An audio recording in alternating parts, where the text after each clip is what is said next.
This isn't a business, this is a hobby.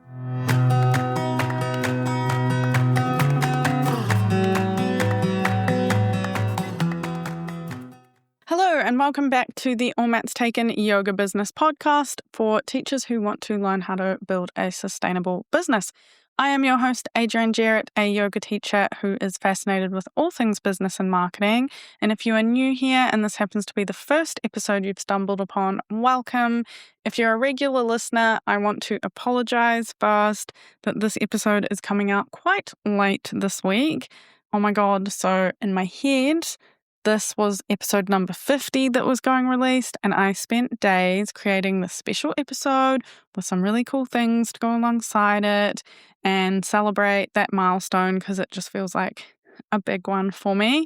And then I went to upload it, literally like in the nick of time to get it up when I usually do. And then I looked and I realized I was supposed to be releasing an interview featuring Kelly Smith this week. And next episode was the 50th.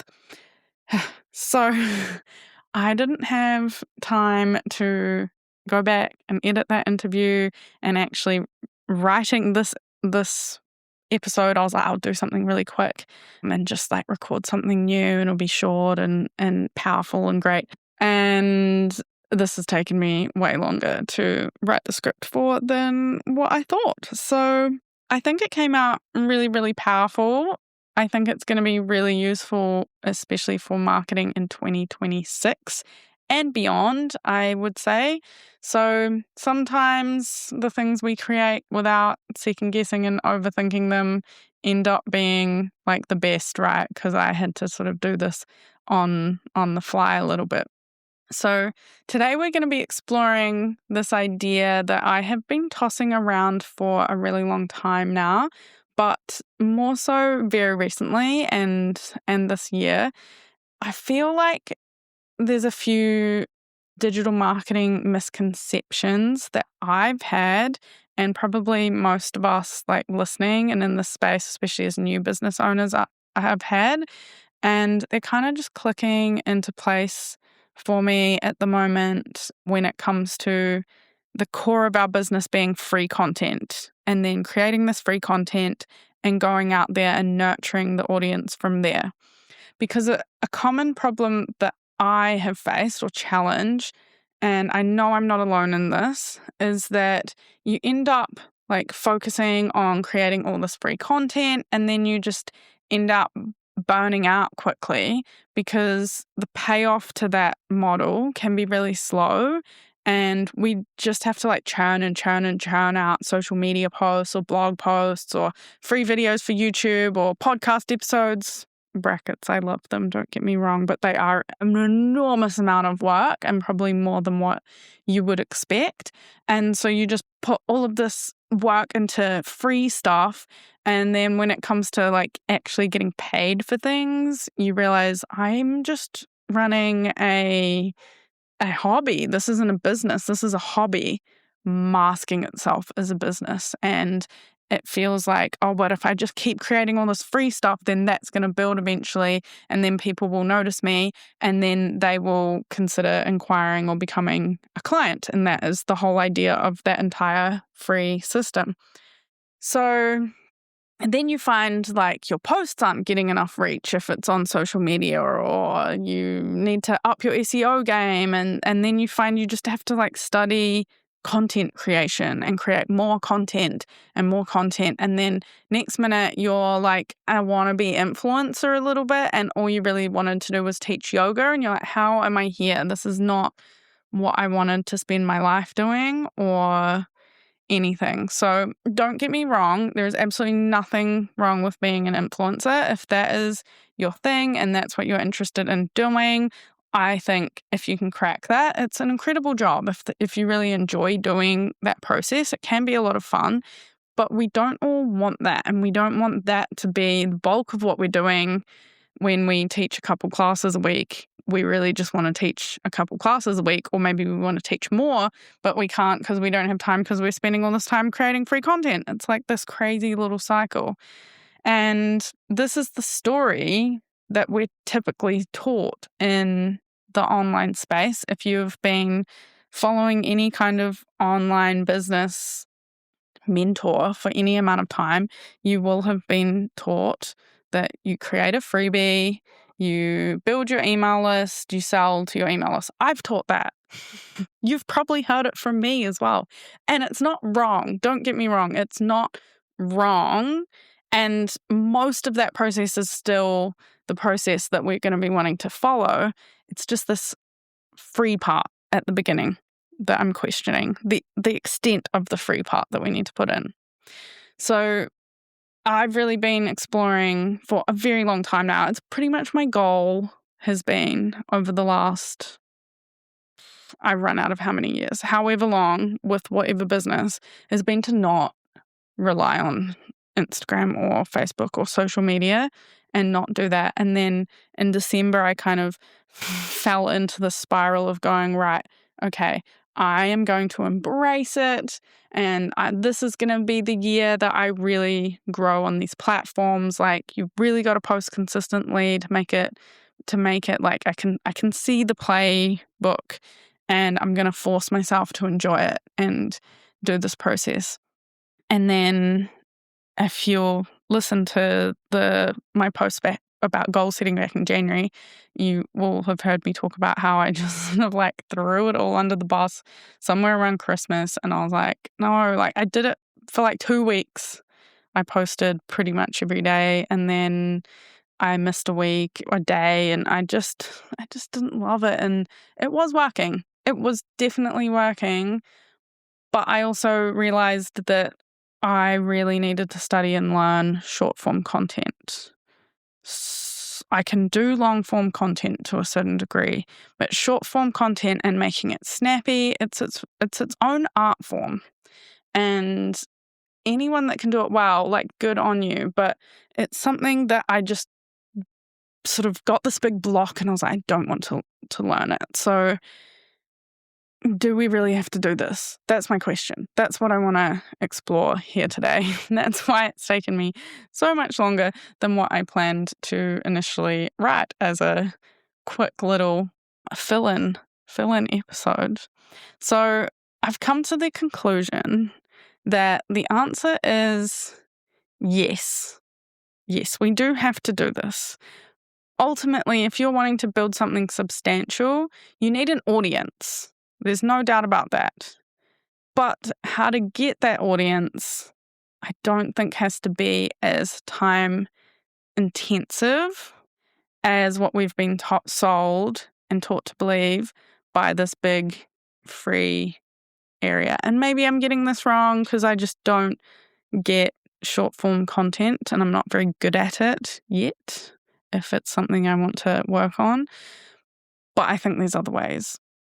And I've always said that. I always have think there's other ways. But I've recently found something that I think is more of a viable method to expand on and doesn't necessarily require this massive portion of free content. Because if you look at, you can move to YouTube and that's still free and you can grow that, and then maybe if you're lucky and get, like, I think it's like 3% of creators on YouTube get paid from YouTube. Or like writing blog posts, yes, that's another option, but again, free until you can pitter-patter it with enough affiliate links and everything. But is there an option to not do all of this for free? Yes, I think there is. We're going to talk about that today. So first, before we digress into this, let me ask you a question. If you do play the social media game, if you are posting consistently or not so consistently, how many hours within the last week did you spend on content creation? And I don't mean scrolling. I'm talking about like actually creating, writing, filming, recording reels, thinking about what to post, drafting something, deleting it, starting again, just creating the post and getting it up there, scheduling it, all of that. Just take a moment. You can pause this if you need to and actually like add it up, or like pick a rough number in your head that you spend doing that. And if you don't play the social media game because you're like me and you're just constantly resisting it due to time, but also you just think you should be doing other things, how much do you think that you should be spending on social media marketing. So in other words, how much are you resisting doing it, but you realize I should be allocating this much time. So maybe it's like 4 hours a week you think you should, and you just really resist that. Okay, so we've got this number. So I found a report from Glow Social, and they were stating that 43% of small business owners spend 6 or more hours a week on social media management alone. And I think it often went up to 10 hours as well. So it's like one person's almost their full 1 day a week. And so this includes like the content planning, creation, scheduling, engagement, and then 6 to 10 hours is pretty standard, and it's likely more depending on the business.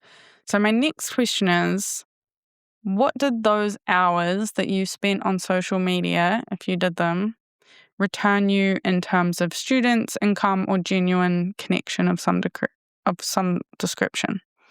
Because here's the thing. We have been taught that free content is the primary factor we need to be doing in our marketing. We need to show up consistently, we need to post value, then we grow our audience, and then at some point in the future, once that's big enough, students will come. This is the path that we have been sold. A lot of us are walking it. We have been for years. So I want to suggest that we have just been thinking about our marketing all wrong. Not completely wrong, but wrong enough that this is costing something that we really can't afford to lose, and that's time. It's costing us time. And I don't want this to be like an anti-social media episode. You will understand that it really isn't by the time we get to it. It's just a different way of playing the game.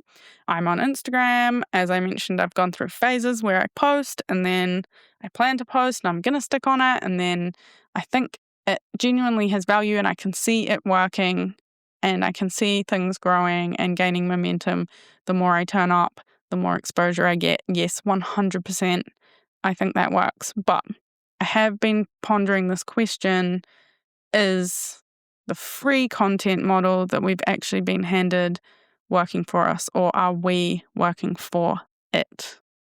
So this idea that consistent free content builds a sustainable business, it does intuitively make sense. Lots of people have done it. We can see examples of this everywhere. So you show up, you share your journey, people trust you, and eventually they buy from you.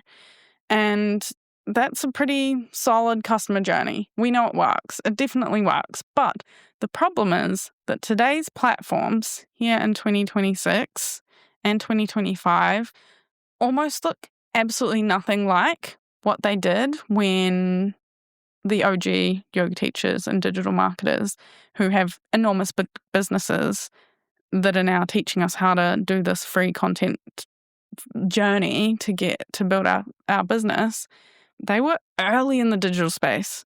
When Instagram launched in 2010, if someone followed you, they saw your posts, pretty much all of them, if they were on the platform scrolling. And growth could genuinely be really organic and you could really get real reach and you could build an audience without spending a cent. And that audience would actually see what you made, and we're still kind of stuck in this dream space of that.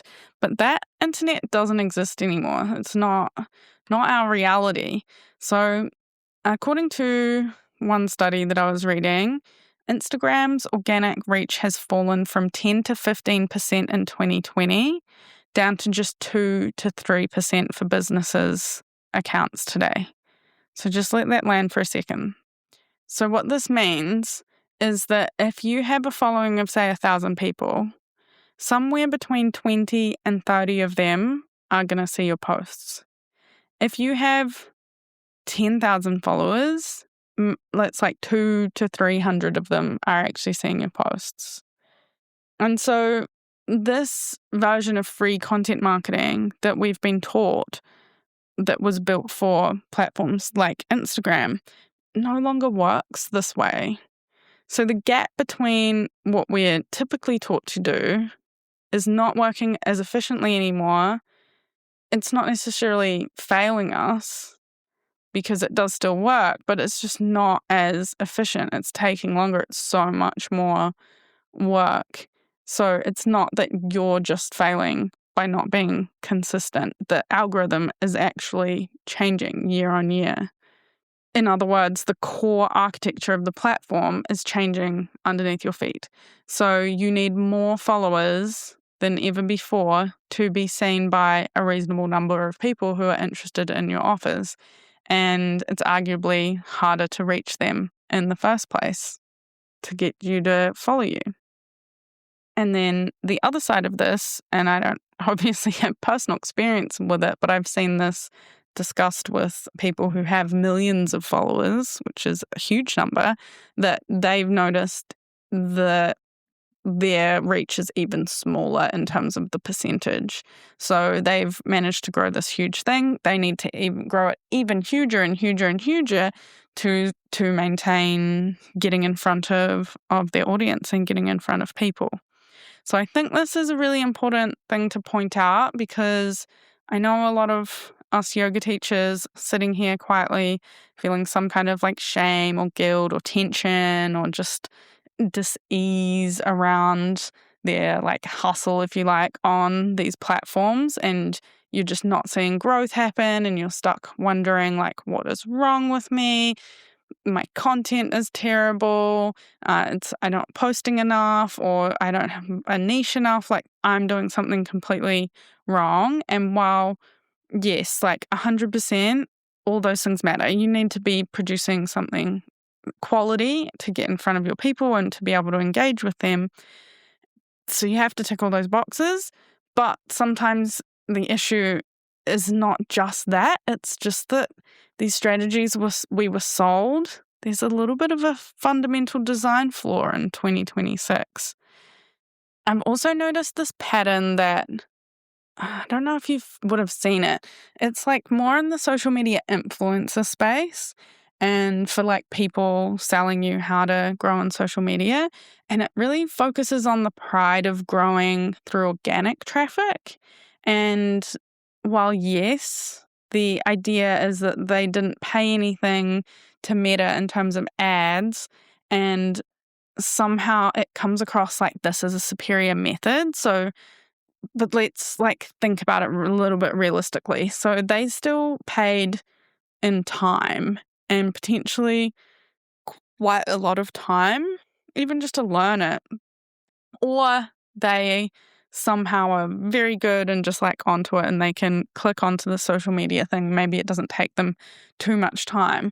But there is this like quiet air of superiority that comes across as like a business goal that you should be reaching for, because if they manage to do it organically, then you should, and then if you can do it organically, then that means you're more profit and all of that, and that somehow it's like more authentic to use this organic as like a marketing strategy. And obviously they're selling you how to build in this organic way. And I'm not saying there's anything like wrong with this, but it's just almost like a competition a little bit. I don't know. I always get that vibe from creators in this space.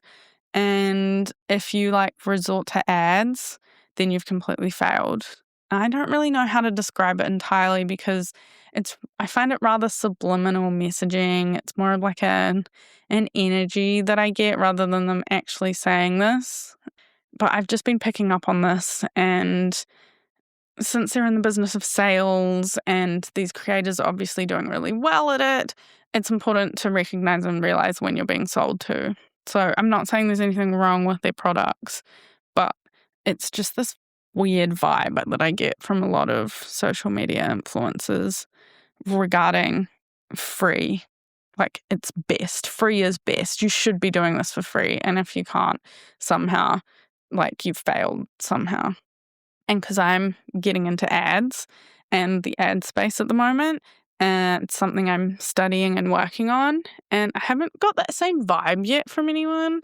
It's more of like, this is a smart way of working, and here's some FOMO if you aren't doing it, and here's the solution to fix XYZ. And I don't know, it's just an interesting way to start paying attention to the different ways that different people are selling to you. both from the perspective of a business owner and a consumer. I think it's just a good thing to just notice and question and be aware of.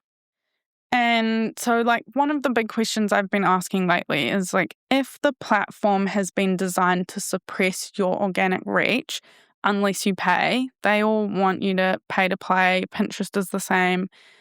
If you choose not to pay as a principled stand or something like that, or is it just that if you're not doing that, you are just leaving results on the table while you're congratulating yourself for the purity of your approach or something? Does that make sense? Ultimately, who wins? Is it the creator with the higher profit margins, but a way higher workload to push out 1 to 3 posts a day? Or is it the one with the lower profit margins, but who maybe makes the same amount of money and spends significantly less time on social media, creating, scheduling content, all of that? Because they, instead of mass creating, they're creating less, but they're leveraging what they do to a greater extent using money. I don't think there's a right or wrong answer, but it's just a question that you have to decide which is the right fit for you and which path you want to take. And I know people can be like, oh, but I don't have money for ads. And that's the other alluring thing of organic. But we'll get into that a little bit shortly because free content is not free. So let's unpack the costs of this a little bit. So the term free marketing or free content, it just gets tossed around a lot. But at the end of the day, time is what it costs. And time is one of our most valuable resources. We can get money back. We can replace money, but we can't replace time. And as I mentioned earlier, typically small business owners spend that 6 to 10 hours a week on social media each week. So let's do a little bit of a maths experiment with these numbers. So take what you charge per hour to teach a class, whatever that number is, and then multiply that by 6. Or if you know that you spend longer on social media, multiply it by that number. So that is the minimum weekly cost of your so-called free marketing. So let's say it's $20 an hour. That works out to be $120 opportunity cost. Now, over the year, that's $6,240 if we're doing 6 hours a week. That's thousands of dollars worth of your time poured into a channel that may be reaching 3% of your existing followers. And that cost exists whether you manage to grow or not. Either way, if you're creating content, if you're spending that time, if it's working, it's working. Great. Maybe that $6,000, you're like, that is worth it. Maybe you're like, that wasn't worth it. I did not get $6,000 in return. And I don't want this to feel discouraging. I want it to just be really clarifying, because if you knew you were spending that much money, you would just want to know it was working, right? You'd track it. You would ask hard questions. You would want a return. You'd be like, where is the ROI? Calculate all of that. And the fact that we call it free, I think, is part of the problem, because it makes us less likely to honestly evaluate it. It's like we didn't lose anything because it was free, but we did lose something. We lost $6,240 of our time. And I would argue more than that, because you should definitely be charging yourself at more than $20 per hour. That should be more. So that's the minimum barrier. So looking at this free number, let's start asking things like, is this channel earning its keep? And we're not looking at likes, we're not looking at followers. Are people walking through the door, clicking book, saying they want to work with you? Are you getting over 6,000 or more of value and sales out of this? And I think underneath that question is a much bigger mindset shift that a lot of us need to make, because there is a difference between being a content creator who teaches yoga and being a yoga teacher who runs a business. Content creators optimize for reach, visibility, growth metrics. They are getting affiliate deals. They are getting sponsorships. They are advertising. They're doing things to make money. Whereas business owners optimize for the return first and foremost. They are asking whether their time and energy is producing income. Are you getting students coming in? Are you making real connection as well? Because that is a big goal for a lot of us in our businesses. It's not just all money, but are you building real connection? Because if you're not getting those students, you're not building the real connection, and then you're not producing any income. So it all ties in together.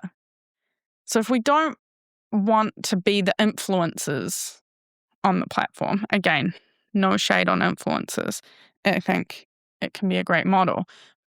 But if we don't want to do that, we shouldn't feel obligated or be obligated to feed the platform in this way. The platform craves content. It wants us to give it content. It doesn't care if it's free or paid. It just wants content. So we are running businesses, and businesses need to make decisions based on what actually generates a return, not what the online marketing world classically tells us we should be doing. Now, we don't want to throw the baby out with the bathwater. Of course, not all of the system is wrong, but we need to recognize that there are other strategies and we get to choose as business owners. So I've mentioned ads a few times. Ads can feel like a terrifying prospect because they could result in a loss of money. And it's true. You could spend money on ads, but we can be strategic about it again. We don't have to throw everything out. We'll get more into this later. But if we realize as well that we are spending that $6,240 worth of opportunity cost anyway, it's already gone if that's the game you're playing in this abundance of free content, then it's a little bit less terrifying if we decide actually instead of spending that $6,000 of my time, maybe I'll just spend that $6,000 on ads and see a return. All of it's based on as long as you're seeing a return. So this shift from the freemium content machine to intentional business owner changes every marketing decision you make. So instead of asking, what should I post today? You're asking, what is actually bringing me students? And how do I do more of that? So it doesn't have to be ads. We'll look at a few things that work. So I want this episode to be like a reframe on the entire way we look at marketing and what we can maybe explore instead if we need to, if what we're doing isn't working now, or if we're trying to expand into new ways. So the first thing that works is email. And I know this is not exactly a hot take. I've definitely talked about this before, but the numbers on this are pretty staggering. And I think it often gets overlooked as like a chore that we can do. We can easily get stuck in the I don't know what to write, or we can toss it aside as like an admin task and it kind of gets forgotten and in the background. And it's easy to also focus on getting people on the list. Like, oh, I need to get more and more people on the list. I need to grow my list. But then once they're on the list, it can be easy to forget about them. I've done this before so many times. I cannot even count how many times I have done this, especially in my yoga teaching business. I ran ads last year for a free product and I grew the list a bit. It worked, but they weren't all quite aligned for me. It was the way I was doing it. And so I spent money on my profits from last year on this short ad that didn't return for me. So I'm not saying ads are the be all end all. There's definitely a strategy and a way that you should be doing them to enhance, to make sure it's working. Again, we're going back to, is this an ROI? Is this a return on investment? And then the other problem is the people that did get on there, I just didn't nurture them because I got bogged down with all the stuff and all of the wondering what to do with my life and everything. So it's easy to forget about them. And often as well, I see, and I've done this myself, but I've seen it with my clients, we can be really afraid to sell and often don't ask for the sale, or we don't ask our email list to join something because we don't want to be too pushy, or we don't want to come across as as too salesy or something. Like there's so many things. It's a little bit different for all of us. So then we have this email list and we just keep nurturing them. We spend so much time on these heartfelt emails every week and we never ask for a financial exchange. And then it just feels pointless because we're not making any money out of it. And when you look at it, you're not even trying. So arguably, if we go back to, is this a return on investment? Unless you're going to try to start selling to your email list, yes, it is a waste of time. So I really just, if you do have an email list, this is just a reminder to like check in and ask yourself, are you properly utilizing it? And if you're getting stuck on not asking for the sale, can you start asking for the sale? Invite them. Think of it like an invitation. You're trying to change people's lives. You're not trying to scam them. They want the transformation. But if they don't know about it, they can't have it. So the thing with email, and the reason I say it's really important, because there's tons of research from so many sources that puts email marketing, ROI, return on investment, at around $36 for every $1 spent on it. Social media, by comparison, returns around $2.80 per dollar spent on it. This is, I'm not 100% sure, but I believe that's like organic. So like you, in terms of growing your audience, and if you ask for a sale in your stories or something like that, you got a lower chance of converting them from social media than you do from your email. So email marketing is also cited as the most effective channel by about 42% of marketers, with social media and paid search both sitting at 16%. So email marketing is king. And this next stat got me a bit. So apparently people spend an average of 11 seconds reading an opened email. And you're like, 11 seconds? What's the point? But wait for it. On a social media post, they spend 1.7 seconds. It's basically nothing on both of them. But at least in email, you have a little bit more time to like hook them in. And if you're not nailed in to this savvy social media hooks, which, like I said, it is an art form in itself, at least you have a little bit more space to like say, hey, listen to this, read this. So I think that's especially important when we think about the context of like our teachings as yoga teachers. So like you're trying to share something very nuanced and something that takes depth to understand in 11 seconds versus 1.7 seconds. That's wild. Like you don't have much time, but at least you have a little bit more time. So a lot of people are like, email's dead. Email is not dead, and it is actually a better space for a lot of us, as it gives us more time and space to share what we really intend to share. So if you have an email list, even a small one, it is one of your most valuable marketing assets you own. Do not forget that, please.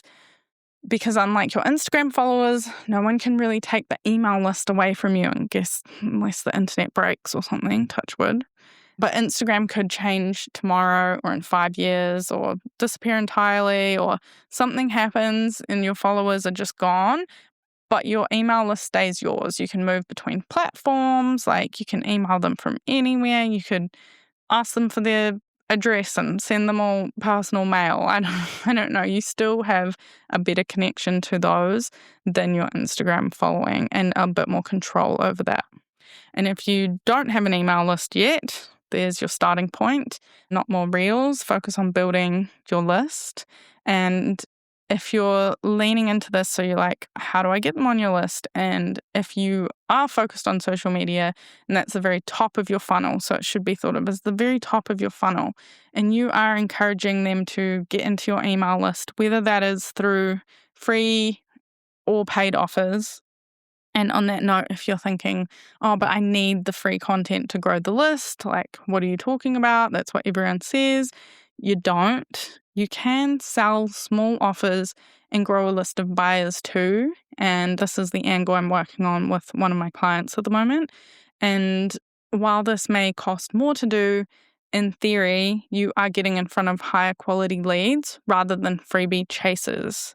And hopefully you are getting paid a little for those leads in the first place. So instead of getting all these free people in, you are getting paid to build your list. It might be a slower process, especially depending on how much money you can put in to begin this, but it is possible. And you could do this without ads as well. Like if you're using your social media, you could be selling to them constantly instead of offering the free thing constantly, and you will grow that way.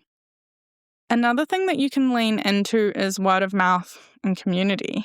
So there's a stat that I came across while I was researching this that surprised me a little bit, and it said that 85% of small businesses get their customers through word of mouth. And word of mouth is also shown to be about 5 times more effective than paid advertising at driving sales. So for us as yoga teachers, this should feel like amazing news because we're already in the business of creating experiences that are worth talking about for people. Every time a student leaves class feeling something real, and that's a potential recommendation. Every time someone asks you a question after class and you give them a really thoughtful, honest answer, that starts to build trust and relationships.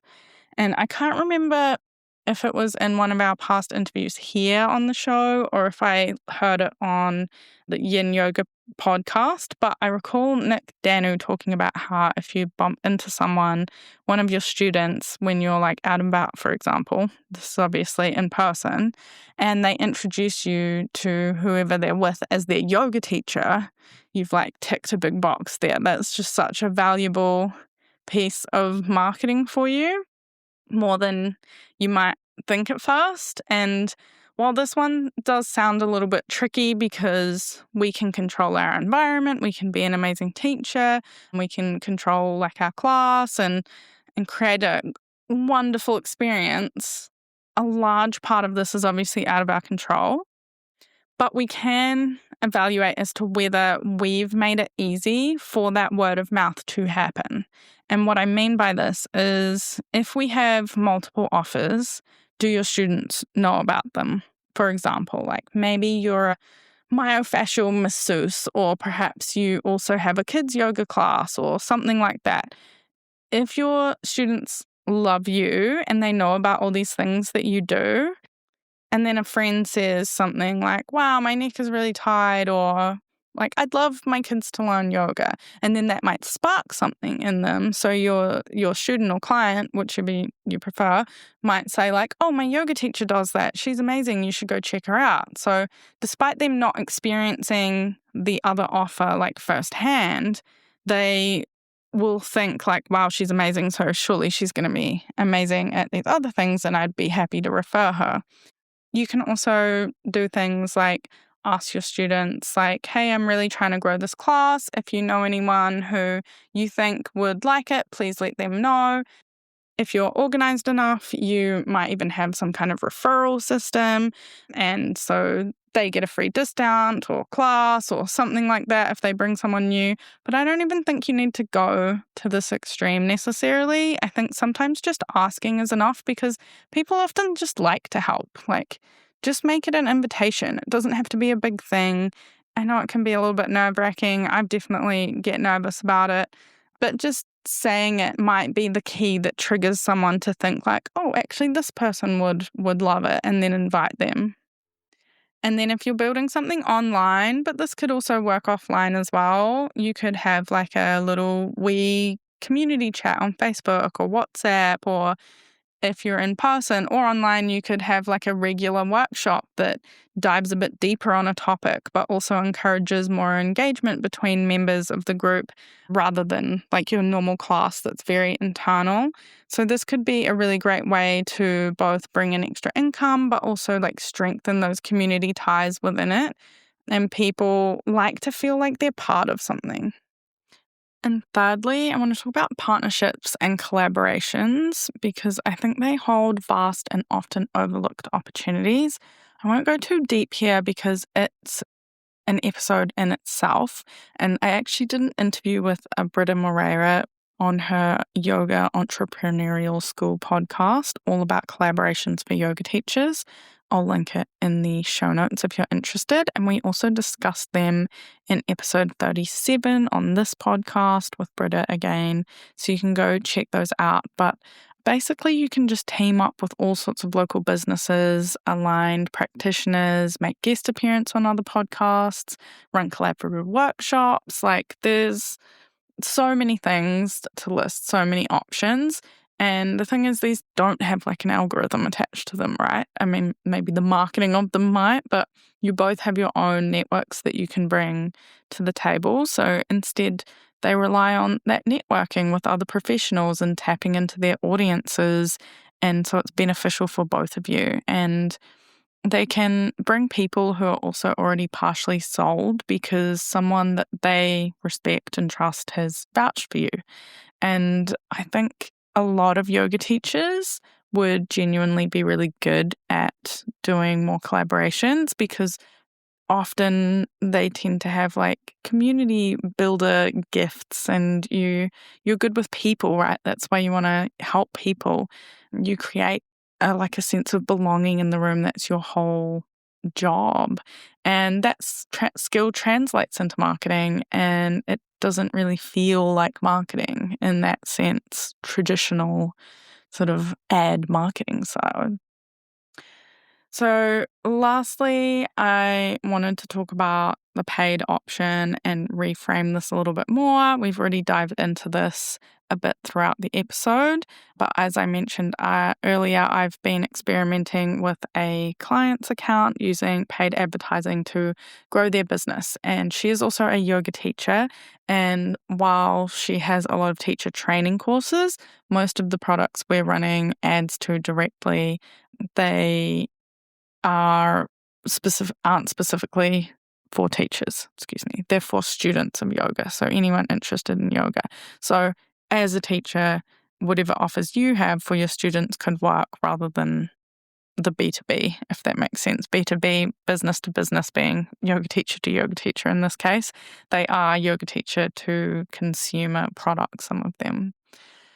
So currently it's not like massively profitable. No one's quitting their day jobs yet, but it could be a sustainable income stream as we sort of figure out some of the kinks and expand on it.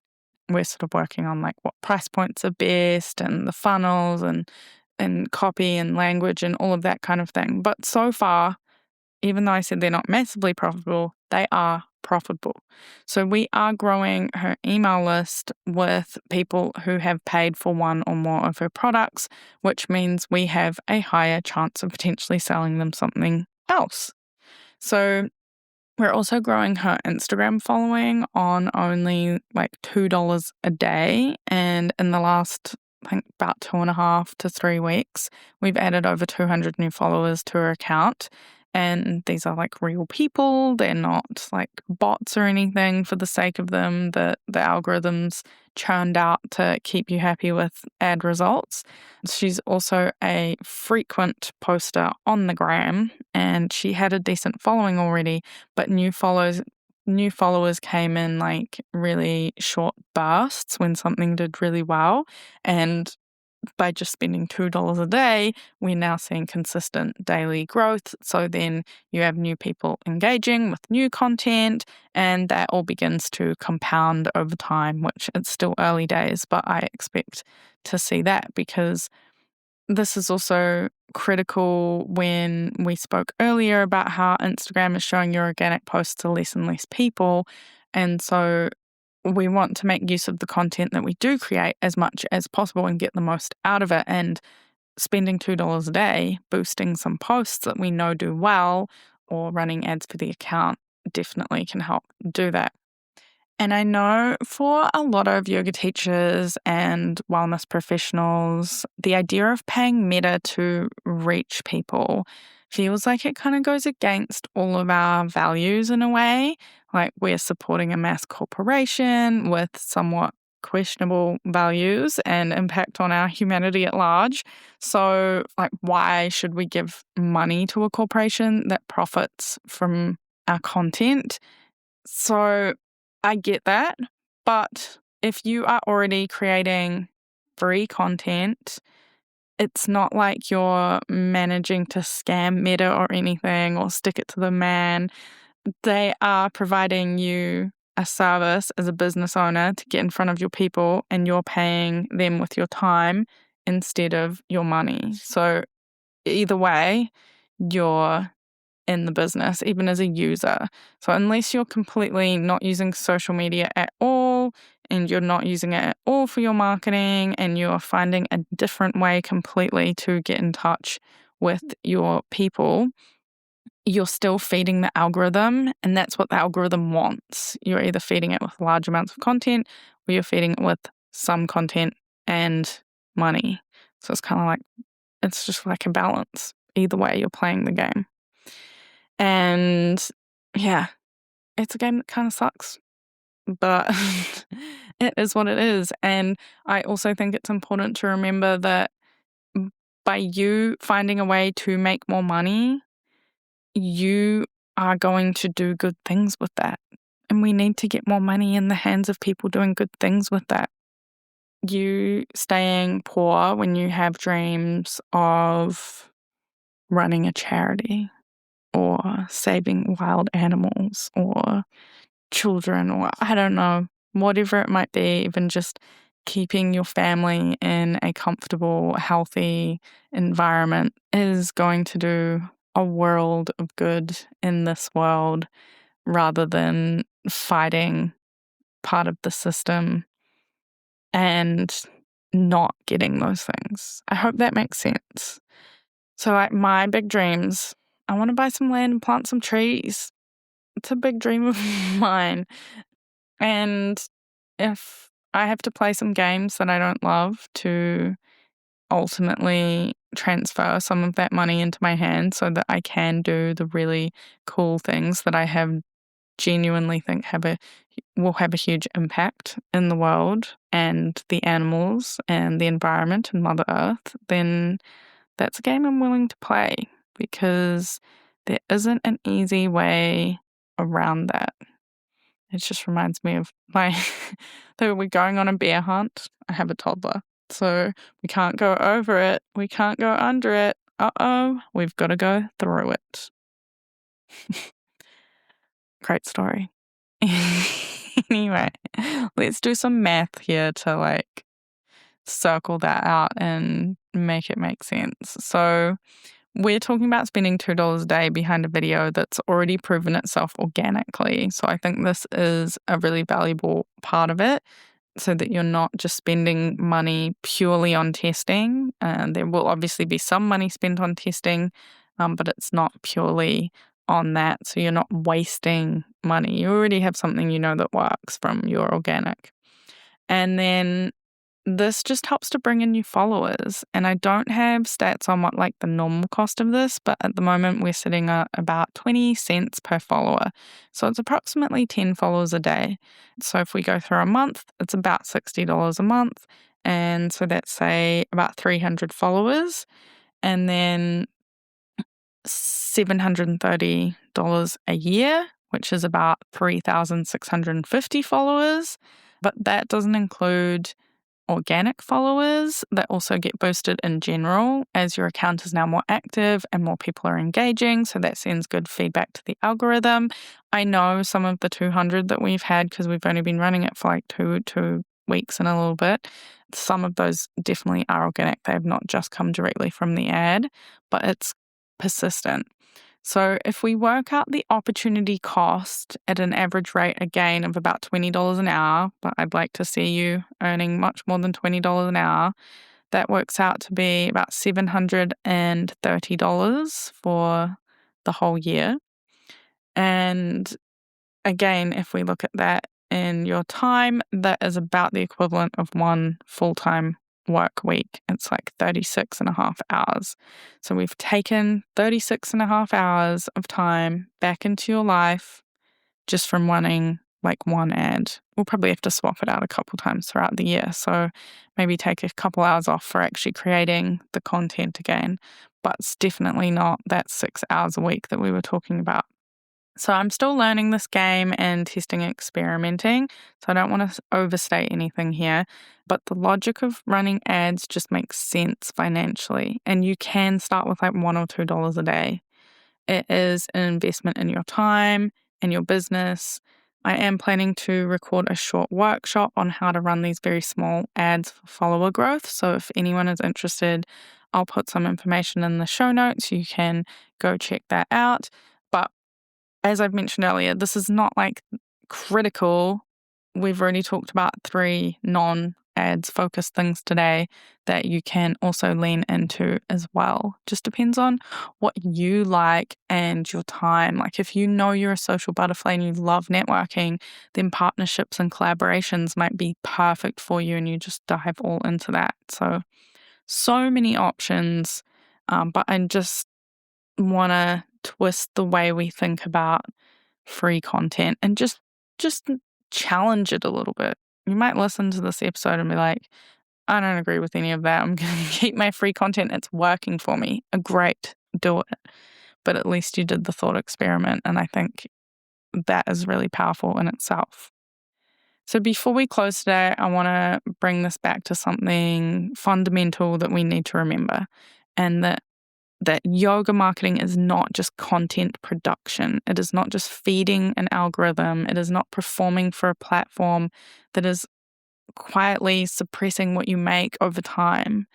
Marketing is the communication of genuine transformation. It's a student telling their friend that your class was the first time they felt something shift in them in years. It is an email to your list that makes people feel less alone in their struggle. Maybe it's a collaboration with another practitioner and that brings new people in contact with your teaching. It's showing up consistently and authentically in your community that people just know to recommend you, and they just will. So the platforms, they are tools, and it looks like that the trend is anyway that some of these tools are getting harder and harder to see results in some respects.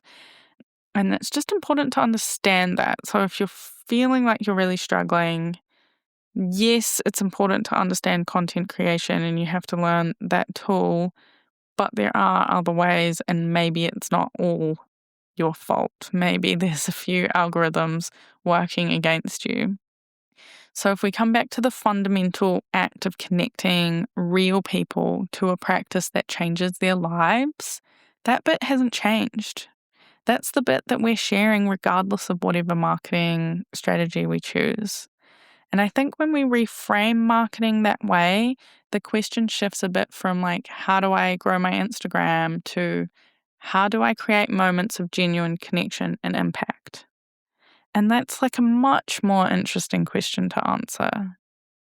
Okay, so I've been all over the place today. So I wanted to really ground this and bring it back to 3 practical things that you can do this week to sort of shift your marketing mindset or just make your plan for 2026 and make some progress moving forward.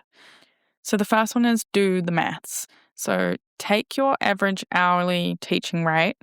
I would argue that you should increase whatever it is as well, and then multiply it by the numbers of hours you've spent on like your marketing efforts in the past week or fortnight or month, whatever time frame works for you.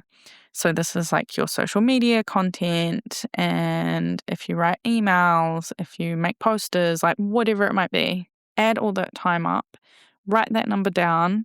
And this is just an exercise to help you appreciate where your time is being spent marketing your business. And we're looking for the best ROI. So we're stepping into that business owner's position. We're putting on that entrepreneurial hat. And we want to do this to help view our time as a really potent resource so that we can then focus it where it needs to go rather than just doing things for the sake of it because everyone says that we should be doing the things. So like, what is bringing you the clients? Maybe it's not what you first think it should be. Can you put more time on that and take time out of something else that isn't getting you a return on investment. ROI is return on investment. So the second thing is, if you do have an email list, send them one email this week that is more of a personal story or like a lesson, but with something personal that you've learned that connects them to you and the practice in your teachings. So if you tend to write like newsletters where you've got dates and classes and whatever it might be, like more traditional newsletter style, don't think of it like that. Don't include announcements or anything. Just have like a really genuine note to something you've been thinking about. And you can ask a question and just see what comes back. This will help people connect to you, and it will also help with the deliverability of your newsletters and your emails if people are replying to you. So people tend to reply to something that is more personal rather than anything salesy. If you're thinking, Adrianne, I do this is all of the types of emails I send every single week, then I challenge you to write something that includes a call to action and is a little bit more salesy. So pick which one, do one of the lists, the emails, do one of them and just see what happens. Everything with curiosity. And number 3 is ask one happy student. You can do more, but at least one happy student if they know anyone who might enjoy your classes and if they would mind leaving you a review. That's it.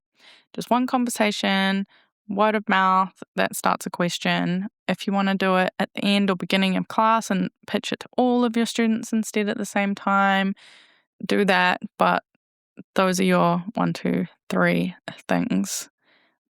So work out your marketing time, work out your value for this. Is there something that's taking a lot of your time that's not got a return on investment? Can you make it into a return on investment, or do you need to shift so that you're focusing on something that is bringing in that return on investment? Number 2, send your email. And number 3, ask for reviews. Nothing flashy. You don't need to get a Canva template or film anything or trending audio or anything, but all of these could potentially help you move the needle forward in different ways. And remember, your teaching is the work, the connection is the work, creating conditions for people to experience real transformation. That's the work. The marketing is just how you tell people that the work exists and what it does. So this week, spend a little bit less time feeding the algorithm, take that pressure off, and a little more time doing the thing you actually love and see what comes out of it. Thank you so much for spending this time with me here today. If this episode resonated with you, sharing it with a fellow yoga teacher is honestly one of the best marketing that either of us could ask for. So I would greatly appreciate that.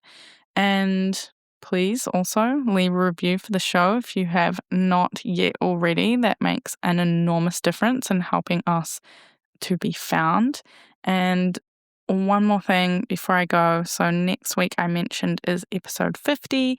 And so to celebrate, I thought I would share exactly what has been working for me over the past year in my classes and the lessons that I have learned in marketing my yin yoga class for this last year. Plus, I do have some special deals lined up for you with some of our affiliate partners, so make sure you come back and check that out. And I'll see you in the next one. Thank you very much.